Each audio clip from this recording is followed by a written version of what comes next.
it was the same bunch of guys, genuinely, there might have been 5 or 6, maybe 7 or 8 different players in the squad of 30 that from 1997 were the 8th best team in the world.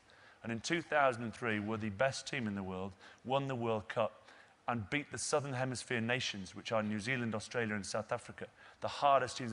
We beat those guys 14 times on the trot. What do you do about this? It's all about changing a team by changing its behaviour. I think James was talking about it earlier. You change the mindset of a team. How do you change it? You give it a winning mentality. We're always convinced that greatness can be a conscious, absolute conscious choice. A difference. I was one where, you know, the fear of these big targets that you get put out there. Wow, 3 to 4 products over 20 million over the next 18 months. You know, impossible. I was a small-minded thinker, I'll admit to that. A little village boy from Blackburn who never really had any ambitions of being a world champion.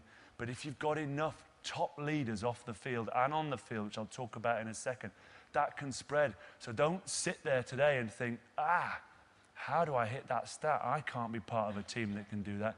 If it comes and it emanates from the top and spreads down in that sort of pyramid fashion, which Woodward was at the peak of our pyramid, then absolutely never underestimate what you can achieve as a team. Because for me, people talk about the fame you get with it, the glory, the Trafalgar Square, the 1 million people lining Regent Street, Oxford Street, meeting the Queen, MBEs, doctorates. Fantastic. But for me, that's not what will endure.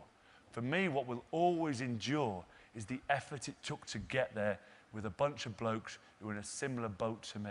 25%. We broke it down. Don't think of the big picture to win a World Cup.